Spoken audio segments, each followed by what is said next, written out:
మైథిలి ఇంకా లేవలేదా? అమ్మాయి గారు బ్యాడ్ కాఫీ తాగి నీళ్లు వేసుకోవడానికి వెళ్ళి చాలా సేపు అయింది. బ్యాడ్ కాఫీ కాదురా నీ భాష తగలయ్యా, బెడ్ కాఫీ. ఏదైతేనే కాఫీయేగా. నీళ్లు వేసుకున్నారు అంటే ఏరే అర్థం వస్తది.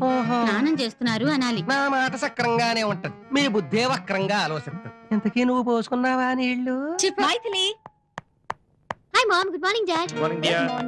సీతయ్య, నా బ్రెడ్ టోస్ట్ ఆమ్లెట్ తీసుకురా. Come on, come fast. Wait. ఏంటి మామ్? వెయిట్ చూడాలి. ఓ సీతయ్య. తెలుసుగా, తెస్తున్నా. వాట్ మామ్, ప్రతి వారం ఈ వెయిట్ చూడడం ఏంటి? ఈ వెయిట్ మిషన్ ఎవడు కనిపెట్టాడో గానీ. కనిపెట్టింది ఎవడో నాకు తెలియదు కానీ కొనిపెట్టింది మాత్రం మీ అమ్మే. తెచ్చా రా అమ్మ, ఎక్కితో వెళ్ళు. Come on. అయ్యో మామ్.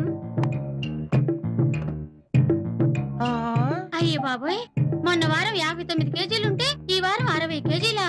వాట్? 1 వీక్ లో 1 కేజీ పెరిగిందా? సీతయ్య, అమ్మాయి వెయిట్ పెరిగితే నేను నిన్నే అడుగుతానని చెప్పాను కదా. Useless fellow. అసలు ఏం పెడుతున్నా అమ్మాయికి? నేను పెట్టినయే తింటున్నారా అమ్మాయి గారు? కాలేజీకి వెళ్తా ఎన్ని ఐస్ ఫ్రూట్లు లాగిస్తున్నారో, తిరిగి వస్తా ఎన్ని స్వీట్లు తింటున్నారో. ఇవన్నీ తింటే వెయిట్ పెరక్క హైట్ పెరుగుతారా?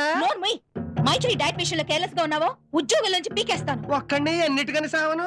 అదేమో పొద్దుటి నుంచి సాయంత్రం దాకా బయట సర్దుకోవడం తప్ప పనికంది రాదు. ఇంకో కుర్రాన్ని పెట్టమంటే మీరు పెట్టరు. ఆ వచ్చిన కుర్రోళ్ళందరూ నిన్ను చూసే పారిపోతున్నారుగా. పని చేయరా, ఎలాగో జాతరకి మీ ఊరు వెళ్తున్నావు కదా, ఒక కుర్రాడు నువ్వే చూసి తీసుకొచ్చుకో. కొట్టినా తిట్టినా పడుండేవాడైతేనే తీసుకురా. ఈ మాట అండర్లైన్ చేసుకోరాయి. అలాగే వెళ్తాను. అమ్మగారు ఛార్జీలకి 500 ఇవ్వండి. ఎందుకురా? మీ ఊరికి 50 రూపాయలే కదా బస్ టికెట్. మావయ్య, ఏమా వీడికి ఒక 100 ఇచ్చి పంపు. అలాగే, నువ్వు రారా. 100 నా బంద దేనికి సరిపోతుంది? చెయ్యి రాదు ఇవ్వడానికి.